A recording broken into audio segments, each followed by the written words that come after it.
نبات ميديا نبات ميديا نبات ميديا نبات ميديا نبات ميديا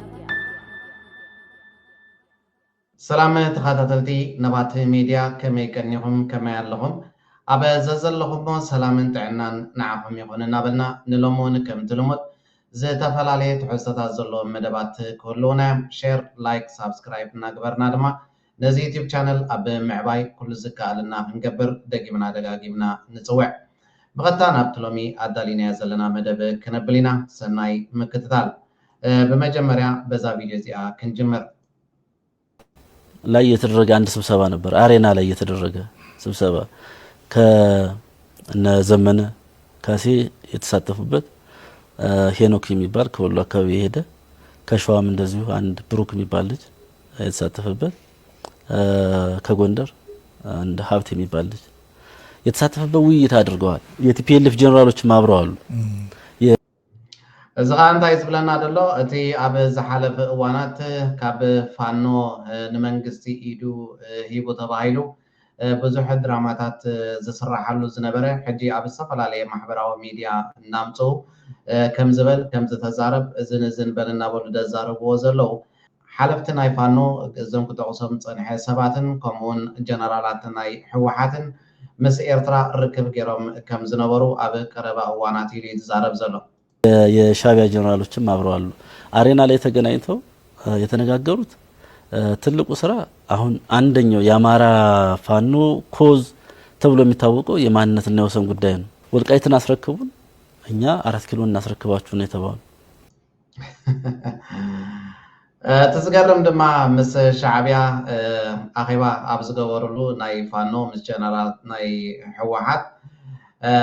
نسخة نزناي مريت تقرأي وريركم مزلو كم بعل والقايز أمثله أركبو نحناون بوجنا 4 كيلو كنركبوكم من أيلم تزاري بوم نفانو حوحات شعبيان بلنا ግልጽ ነገር ነው የነገሯቸው ጥይቱንም መሳሪያውንም ሁሉንም ያንገፋለ ብቻ ማስገቢያ ኮሪደር ይከፈት በዚያ ደረጃ ተግባብተው ነው የመጡ ይሄንን ይዘዋት ነው ያሉ አመራሮች ወደታች ቢያወርዱት ሰራዊቱ ላይ ይቀበል ይችላል ጀኒ تحيزم زلو تي كوريدر نخفت تግራይ نخيعصو نسكم تزخت وسط لكم كومنت داغيركم دما كله ናይ ኣጽዋር ሓገዛት ኹን ካለ ደገፋት ክንገብረልኩም ኢና በመባል ሓቢሮም ምንዘም ፋኖ ኣብ ታሕቲ ግን ከም ሓበሬታ ኣብ ሰራዊት ክሕብሩ ኣይከኣሉን ምክንያቱ ከም ዘይዋጽኦም ስለ ዝፈልጡ ኃላፊዎች አሉ እዝኻ ኣብ ትግራይ ዘሎ 4 ላዕለዎት ሓለፍቲ ክተቕሰልናዩ እዞም ዝተቐሰሙ ዘሎ ላዕለዎት ሓለፍቲ ኸ ሻዕብያ ታርጌት ኣሲሮሎም ዘሎ ወይ ድማ ሻዕብያ ስኑ ነኺሰሎም ዘሎ እናበለ ዝርዝር አስማቶም ከተቕሰልናዩ ንከታተሎ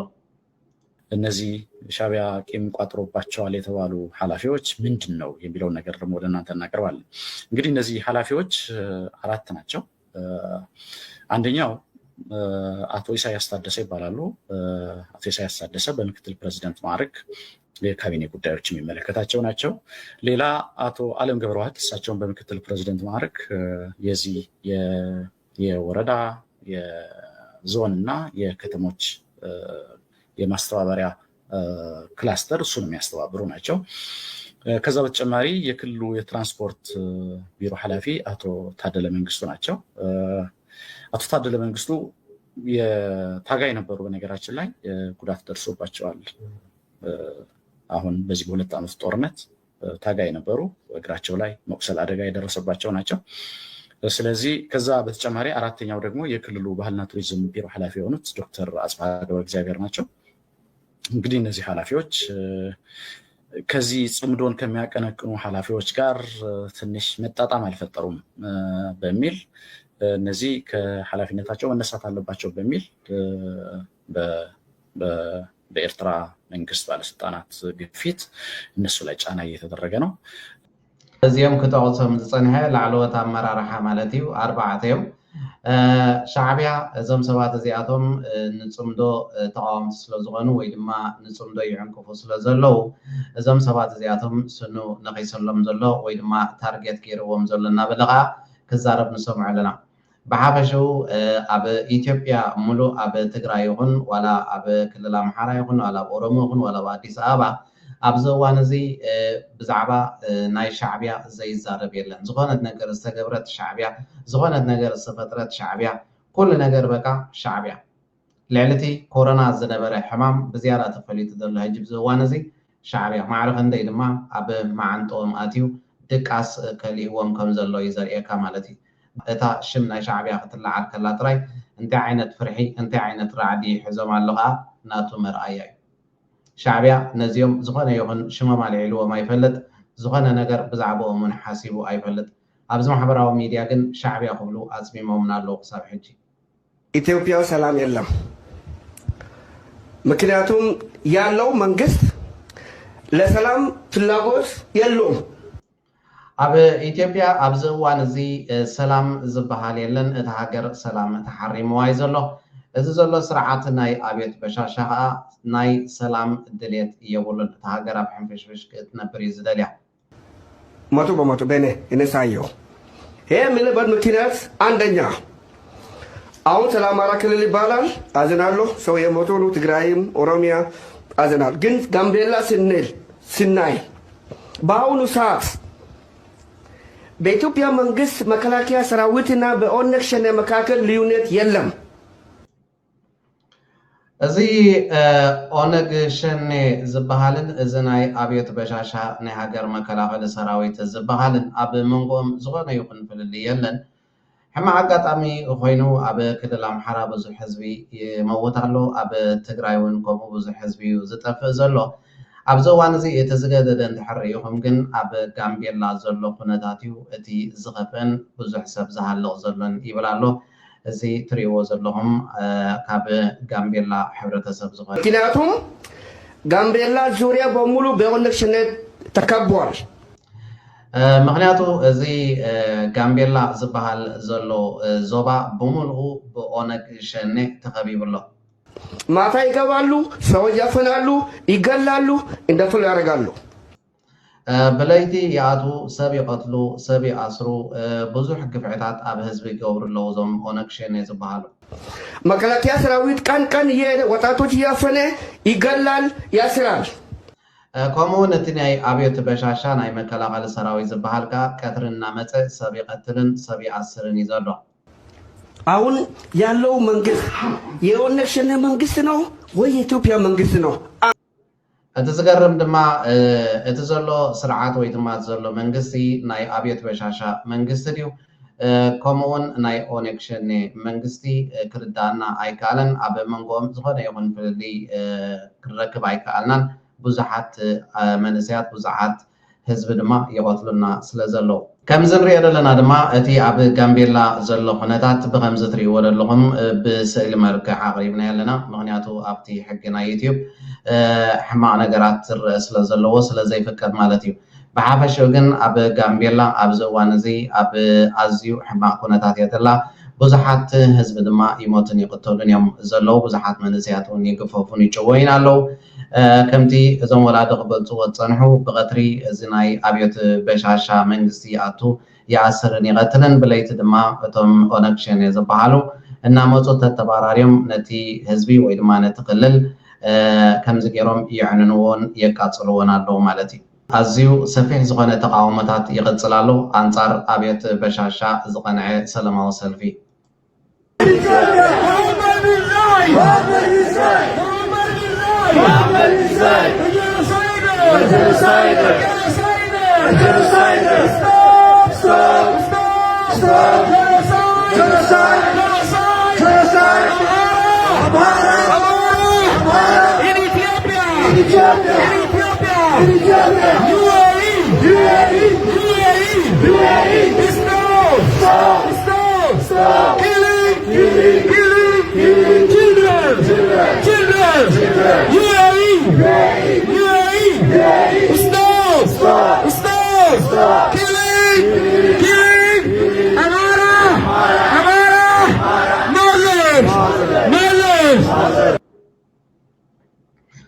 ኣብ ውሽጢ ኢትዮጵያ ይኹን ኣብ ደገ ዘለው ሕብረተሰብ ናይ ኢትዮጵያ ኣንጻር ኣብየት በሻሻ ዝቐንዐ ካብ ግዜ ናብ ግዜ እናማዕበለ ዝኸይድ ዘሎ ተቃውሞታት እዩ ዝለዓል ዘሎ ዝሓለፈ ቀረባ መዓልታት ካብ ክልል ትግራይ ወዲ ወረደ ግዝያዊ ኣብ ኣመሓዳሪ ናይ ክልል ትግራይ ገለ ኣባላት ናይ ሕወሓት ብምሓዝ ናብ ኣብየት በሻሻ ናብ ኣዲስ ኣበባ ከም ዝኸደ ዝፍለጥ እዩ እንታይ እዩ ኣጋጢሙ ነይሩ ኣብየት በሻሻ እንታይ ኢልዎም ነቶም ናብኡ ዝመፁ ሓለፍቲ እስከ ካብዚ ደደቢት ሚድያ ንስማዓዮ ስሕት ኢሉውን ሓደ ሓቅታት የምፅ እዩ ናብኡ ከብለኩም ንከታተሎ መስከሮ አዲስ አበባ ምሳዓተው ግን ንበይንኻ እንተ ዘይኮይኑ ካሊእ ሰብ ሒዝካለይ ከይትመፅእ ኢልዎ በይንኻ እንተ ዘይኮንካ ካሊእ ሒዝካለይ ከይትመፅእ ኢልዎ እንታደስ ምስ ሕወሓት ዝበሃል ድርድር የብለይን እዚ ተሓደጋ እዩ ምስ ሕወሓት ዝበሃል ድርድር የብለይን ስለዚ ታደሰ ከም ግዝያዊ ምሕዳር ወኪልካ በይንኻ ንዓ እዚኣቶም ኣባላት ሕወሓት ስለ ዝኾኑ መራሕቲ ሕወሓት ስለ ዝኾኑ ስራሕ ፈፀምቲ ሕወሓት ስለ ዝኾኑ ከኣቱ ምስ ሕወሓት ክደራደር ድልየት የብለይን ስለዚ ኣብ ኣይትረፍ ኢሉ እዚኣ ሕዝቲ ዓባይ ሓደጋ ምናልባሽ ታደሰ ይበለንን ክብል ኸውን بتخكل جن حوحات بحال مستودب كدرادر يدلن كم زوله بقلت خم تزاربه عاوزي أي زارب الله أنا زحتة اللي إزارب زل مرتو عزلني إزارب زل مرتو عزيب لا بدأ يتكرر يتكلم أي كعلم بسوق أي كعلم عين دوليون راح تكونس هذا قايل ناس لنا مرتو عزيب لنا أمين أوزيو سبات مسلمون مرتو عدل لكم دولنا نحزب نزي ቀደሙን ርድእ ነገር ማለት እዩ ምክንያቱ ምርጫ ኣይተሳተፉን ኢኹም ኣፍልጦ ኣይንህበኩምን ኢና ሕወሓት ዝበሃል ውድብ ድማ የለን ሓንሳብና ሓዋርን ተሰሪዙ ብምባል ዝነፀጎ ውድብ ከመይ ገይሩ ክቕበሎም ኢልካ ትሓስብ መረፃ ዶ ዲሞክራሲ ዶ ገልዋ መስሓቅ ይብሓቂ ኤርትራሲ ወግዓዊት ናና ዓዲ ትኾነሉ ናይ ተጋሩ ዓዲ ትኾነሉ ሲ ንምንታይ ዘይንሰርሕ እዩ كم تقرأي أبينا عقم هذه مفرد تقرأي سنتائنا بقى زقرمينا يا بحقي سوي تاي خوينو انت إرتراك نكردا ذيك عليك مالتك تاي خوين تاي إرتراف تفاتح وتاي خوين تف عن صابستي مرس انت لكم مرس تملسوا وا انتي مالتي ذيك نابزم مأتو زرعنا منبطع انت تملسنا اذا منبطع زيوم نزارب الله من قصال حجون كما ساسال ارستن خونه نتهزبي إلنا يكوننا كندغاغمالو كوين ግን تخيلك حج نزياتو ما يكون كان تخصص انا خمسه نزياتو ما يكون كان تخصص ات خمزيلهم كزارب زفقده بوليتيكا تግራይ ንዑ يزخص ات بوليتيكا تግራይ مش ኤርትራ ሰላም ይደልድዩ አይደልኒ ሽርክነት ይደልድዩ አይደልኒ ሰላማዊ ጉርብትና ይደልድዩ አይደልኒ رابحاتنا دحنتنا ندحلوي رابحاتاتن دحنتون كنحلولو درودي ايكونن تنحطو زين ينزمص نمنتاي زيهم كوم يلم تزاريبهم الكا يكون كان تحت بقطع منغستي يفراون حط كله نتزم بكو تاكل حط زلو نصطان بوليسين تግራይ نتي بوليتيكو محدا تግራይ نعو حط زلو سلامتاي صر ኤርትራ زሆነ ጎስጓሳት አዝና ተገበረን كله حጋው فقاد ناي مእካብን ناي مزرابን መሰል ሂካዮም ኤርትራ ይትረፍ ከምዛ ኣመሰሉ ፀረ ትግራይ ዝሆዱ ሓልታት ከተንቀሳቀስን ዕድል ክትህብን ኣብ ማሕይሩ ዝፀንሑውን ቅድሚ ኤርትራውያን ፈቲሓ ነቲ ሰላምን ሕውነትን ዝበሃል ክተጠጣዕ ዝፈትነት ተመሊሶም እዚኣቶም ግን ኤርትራ ክንወስዳ ኣለና ኤርትራ ክንወራ ኣለና እዮም ዝብሉ ዘለዉ ማለት እዩ ሕጂ ከምዚ ዝኣመሰለ ባይታ ሕጋዊ ገይሩ ዝፈጠረሎም ኣካል እቲ ዝኽሰስ ንሱ እዩ እዞም ኣንበጣ እዚኦም ኣይኮኑም አንበጣ ሰይለ ማይ መጥሩ አንበጣ ነቲ ድላይኩም በሉ ኢሉ ዘፍቀደሎም ዕድል ንዑ ተጠቂሞም እዮም ዝዛረቡ ዘለዉ ማለት እዩ ባር ከም ፖለቲካዊ ክሲ ወይ ከዓ ፀቐጢ ነዚኦም ኣይኮንካ ነዚኣቶም መዛረብቲ ሃገር ኣይኮኑን መዛረብቲ ሃገር ኣይኮኑን እዚኣቶም ወልሓንቲ በቀደም በቀጠፍ ንልእኾም ነርና ሕጂ ከዓ በቀጠፍ እዮም ዝለኣኹ ዘለዉ ረብሓ ትግራይ ፈሊጦም ገለመለ ፖለቲካ ተረዲዎም ገለ ኣይኮነን ኣብ ኣፎም ተወፅእ ቀይሕ ባሕሪ ትበሃል ጥራሕ ቀይሕ ባሕርሲ ይብላዕ ጥራሕ ኣይኮነን ይቐትል እውን እዩ ቀይሕ ባሕሪ يبلع طرازي يكون يقتل مخانو نسلما وسب تتقام مخانو نخمزيام لا مثلا انبط احاني ابو اطليكا عفير زموتلو سلم مخانو ونا يردو نطرايتا قيح بحرنا لعل غستا افكا حسات يبل ፖለቲካ ዝበሃል ኣምር የብሎም ረብሓታት ናይ ትግራይ ከመይ ጌርካ ክብሪ ህዝቢ ትግራይ ሓሊኻ መሬቱን ክሳዩን ሓሊኻ ተጠቃሚ ትገብሮ ኣፍልጦ ዝበሃል የብሎም ዋላ ሕጂ ኮይ ፅጋዕተኛታት እዮም ዋላ ሓንቲ ምሕነኽ ዝበሃል የብሎም ፅጋዕተኛ ክብሎም ከለኹ እዚ ንሕናስ እንታይ ኢና ንሕናስ ትርጉም የብልናን ፋይዳ ዘይብልና ታሪክ የብልና ዋላ ነቲ ታሪኮም ዘይኽብርዎ ታሪክ የብልናን ኤርትራውያን ታሪክ ዘለዎም ኤርትራውያን የብልንም ትግርኛ ትግርኛ እዩ ከምዚ ዘለዎ ትግርኛ ሃገር ዘለዎ ትግርኛ ክሳብ ዘለዎ እምበር ትግራይ እንታይ ደለና ዘለና ኮ ይብልና ሰብ ከምዚ ገይሩ ነፍሲ የቃልል ሰብሲ ነፍሱ ከምዚ ገይሩ የቃላን ይሸጣ እንዲሁ መሻሙሽ ከም ስለ ዝኾኑ ኢና ንልእኾም ነርና ከም ስለ ዝኾኑ ቃዝጋ ሕጂ ዝለኣኹ ንህዝቢ ትግራይ መሰረቱ የውርደሉ ብቐጠፍ ንልእኾም ነርና ብቐጠፍ ይለኣኹ ኣለዉ ወኻሩ ሰቡት ኩኑ ሰባትኩም ህዝቢ ትግራይ ወኪልኩም ሰባትኩም ዘይኮነስቶም ዝተረፉ ገና ዝረብሑ ሰባት ኣለዉ ኮይኖም ናይ ትግራይ ረብሓታት ተዛረቡ ትግራይ ከም ጉርብትና ሃገር እንተበፂሓ ከም ጉርብትና ምስ ኤርትራ ዝህልዋን ካን ሃባን እንታይ ይኸውን ክልል ኮይና ተረፍ እንተኮይና ትግራይ ካብ ኤርትራ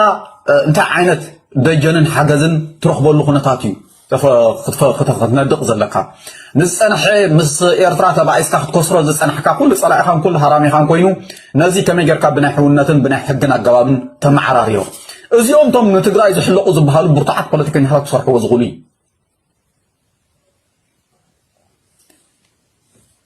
ስቕ ኢልካ ኣነስ ናብ ኤርትራ ካብ ኤርትራ ከምዚ ክኸውን ዘለኒ ብለይን ትግራይ ዶ እንታይ ኣለዎ ኣይ ትግራይ ሰብ ከምኡ ገይሩ ነብሱ ኣየቃልልን ህዝቢ ትግራይ ኣብ መሬቱ ዘድልዮ ጥዑይ ፖለቲካን ሰላማዊ ዝንድናታትን እምበር ከም ሰቡ ሓሪሱ ይነብር እዩ መሬት ኣይፀበቦን ንሎሚ ኣዳሊናዮ ዝነበርና መደባት ነዚ ዝተኸታተልኩሞ ይመስል ነይሩ ኣብ ቀፃሊ ብካልእ መደብ ክሳብ ንራኸብ ድማ ኣብ ዘለኹሞ ሰላምን ጥዕናን ንዓኹም ይኹን ነባት ሚድያ